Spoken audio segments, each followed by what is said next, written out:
Hello guys, welcome back to my channel. आज मैं ocean love का एपिसोड 3 एक्सप्लेन करूंगी।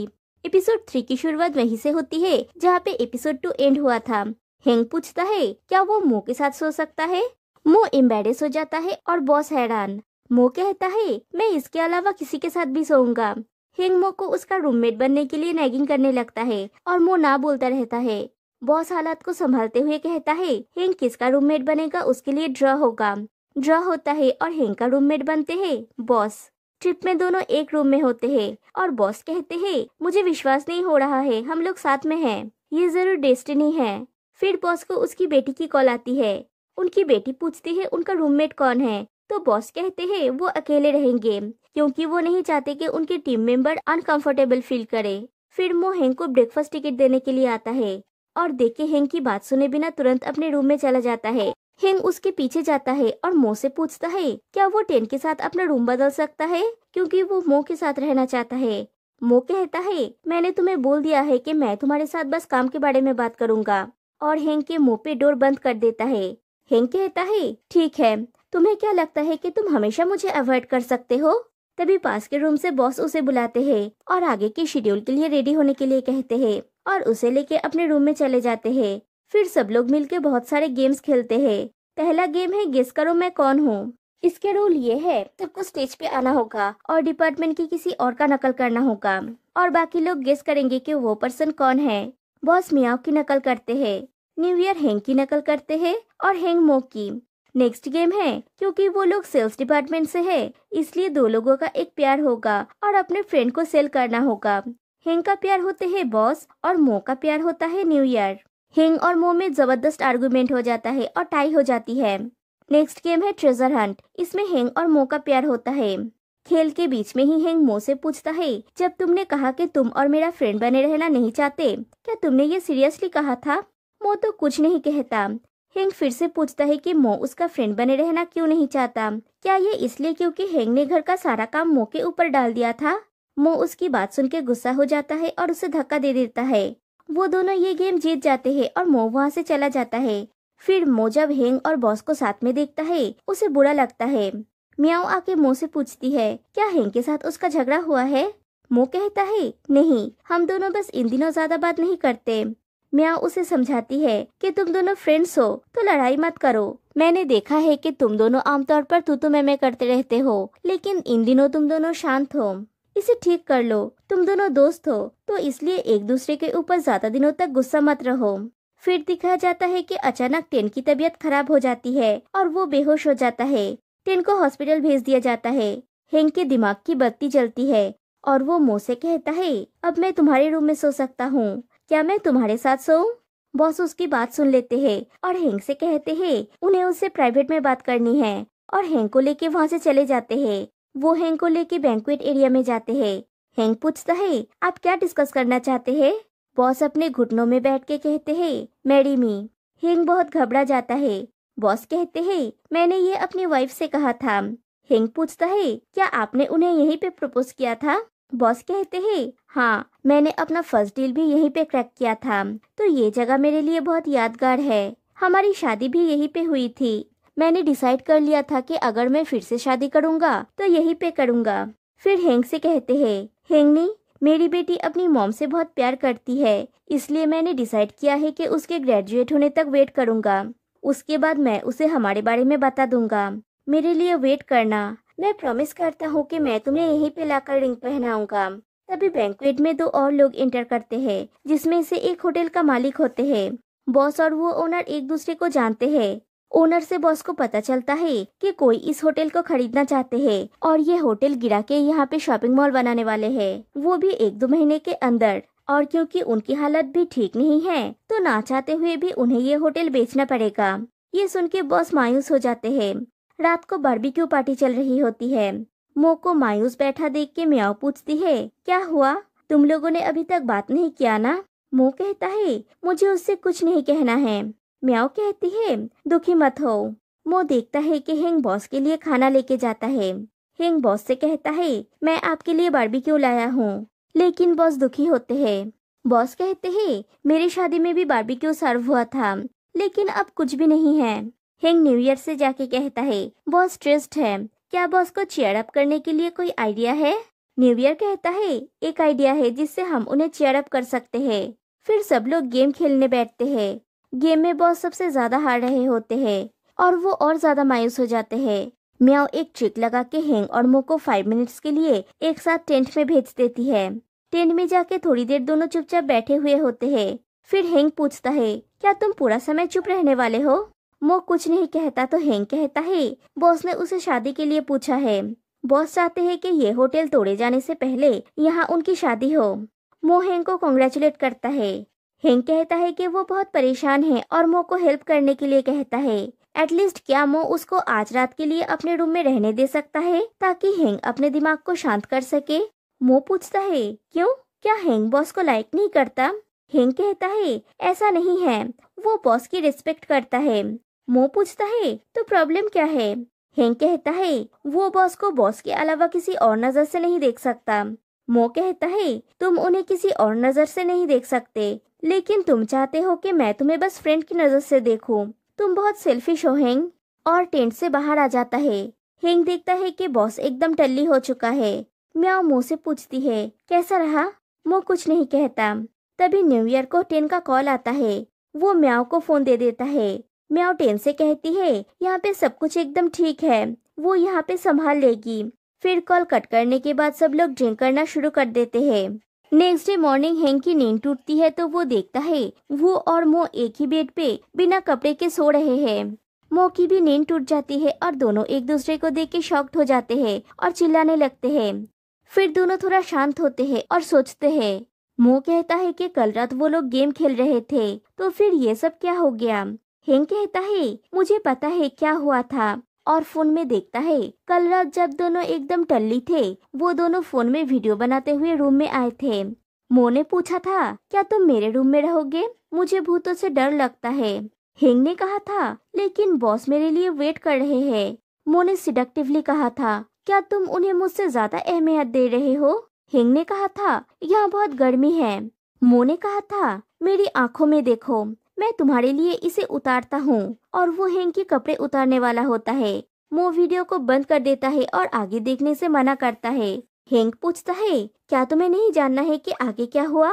और दोनों आर्ग्यूमेंट करने लगते हैं। इतने में डोर पे नॉक होता है। बाहर से बॉस पूछते हैं मो क्या हेंग तुम्हारे साथ है? मो कहता है अगर उन्होंने तुम्हें यहाँ पे ढूंढ लिया तो वो मुझे जरूर मार डालेंगे। दोनों डर जाते हैं और हेंग अपना कपड़ा लेके बाथरूम में छुप जाता है और मो कपड़े पहन के जाके डोर ओपन करता है तो बॉस रूम के अंदर चला आता है। और मो के पूछने पर कहते हैं कल रात से हेंग रूम में नहीं लौटा, मुझे लगा कि शायद वो यहाँ पे होगा। मो कहता है ओ कल रात एक ड्रंक पर्सन मेरे बैल्कनी के आसपास छुप रहा था। बॉस कहते हैं हाँ हेंग कल रात ड्रंक था, वो शायद कल रात तुम्हारे बैल्कनी में सो गया था और बैल्कनी में ढूंढने जाता है। इधर मो हेंग को बाथरूम से निकल के भागने में मदद करता है। हेंग भागने जाता है और कोई आ जाता है और वो छुप जाता है और हेंग सबसे छुपते छुपाते टेरेस में पहुंच जाता है और वो वहीं पे फंस जाता है क्योंकि टेरेस के डोर का लॉक खराब है और वो वहां से निकल नहीं पाता। हेंग सोचता है आज का दिन ही खराब है। टेरेस से उसे बॉस और बाकी लोग दिखते हैं लेकिन वो लोग उसे नहीं देख पाते। हेंग चिल्लाता है लेकिन उसकी आवाज भी वो लोग नहीं सुन पाते। हेंग एक एक करके अपने कपड़े, जूते और सॉक्स भी फेंकता है लेकिन कोई फायदा नहीं होता। सब लोग फिर से उसे ढूंढने के लिए अलग अलग दिशा में चले जाते हैं। इधर बॉस सीसीटीवी चेक करने की बात करते हैं तो मो घबरा जाता है लेकिन होटल का ओनर कहते हैं कि सीसीटीवी खराब है। म्याओ हेंग को कॉल करती है तो फोन की आवाज मो के रूम से आता है। बॉस मो से पूछते हैं तुम्हारे रूम से फोन की आवाज कैसे आ रही है और उसे डोर ओपन करने के लिए कहते हैं। मो डोर को ओपन करता है और फोन को ऑफ करके उसके ऊपर बैठ जाता है और कहता है शायद दूसरे रूम से आवाज आ रहा था। वो लोग दूसरे रूम में जाने वाले होते हैं। मो उठने जाता है तो फोन नीचे गिर जाता है और होटल का ओनर देख लेते हैं। तभी बॉस भी वहाँ पे आ जाते हैं और कहते हैं ये तो हेंग का फोन है, ये तुम्हारे पास कैसे है? मो कहता है मैं कल ड्रंक था, शायद इसलिए गलती से फोन बदल गया था। म्याओ कहती है क्या हम उसके फोन में एक बार चेक करें, अगर कोई क्लू मिल जाए। मो को उस वीडियो की बात याद आती है। बॉस फोन को उठाने वाले होते हैं तभी न्यू ईयर आके कहता है हेंग के बारे में उसे कुछ क्लू मिला है और सब लोग उसके साथ चले जाते हैं और मो फोन को ड्रॉयर में रख के जाता है। हेंग को फिर से आवाज सुनाई देता है तो वो फिर से देखता है। उसे फिर से सब लोग दिखाई देता है तो वो फिर से चिल्लाता है और मो की नजर उस पर पड़ता है, लेकिन वो किसी को कुछ नहीं कहता।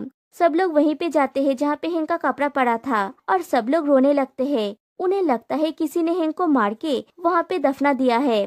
सब लोग मिलके मिट्टी की खुदाई करने लगते हैं और मो छुप के टेरेस में चला जाता है। वो टेरेस में जाके हेंग से पूछता है, तुम यहाँ पे कैसे अटक गए, और अपना स्वेटर देता है। मो हेंग से कहता है, नीचे जाके ऐसा प्रिटेंड करना कि तुम ड्रंक थे और किसी टॉयलेट में सो गए थे, ठीक है चलो। हेंग कहता है, रुको, मैं तुम्हें बताना भूल गया था कि डोर का लॉक टूटा हुआ है। ये अंदर से लॉक हो जाता है तो तुम इसे नहीं खोल पाओगे। और अब दोनों एक साथ फंस जाते हैं। इधर बाकी लोग खुदाई कर रहे होते हैं, तभी टेन भी आ जाता है। उसने जब सुना कि हेंग मिसिंग है, वो हॉस्पिटल से अर्ली डिस्चार्ज लेके आ गया और फिर से सब लोग मिलके खुदाई करने लगते हैं। दूसरी तरफ जब मो म्याओ को कॉल करने जाता है तो वो देखता है कि उसकी फोन की बैटरी डेड है। फिर दोनों बैठे हुए होते हैं। हेंग कहता है, ये फनी है, मैं चाहता था कि हम फिर से ऐसे अकेले हो, लेकिन मैंने सोचा नहीं था कि ये ऐसा होगा। मो कहता है, ये तुम्हारी वजह से है। हेंग सॉरी कहता है। मो कहता है, छोड़ो, मुझे पता होना चाहिए था कि डोर शायद टूटा हुआ है। हेंग कहता है, मैं इसलिए तुमसे माफी मांग रहा हूँ क्योंकि मैंने तुम्हें अपनी फ्रेंड बनने के लिए पूछा। मैं समझता हूँ कि ये अभी इम्पॉसिबल है, वैसे ही जैसे मैं बॉस को अभी पहले वाली नजर से नहीं देख सकता। मो कहता है, अगर तुम्हें ये समझ में आ ही गया है तो मुझे अकेला छोड़ दो।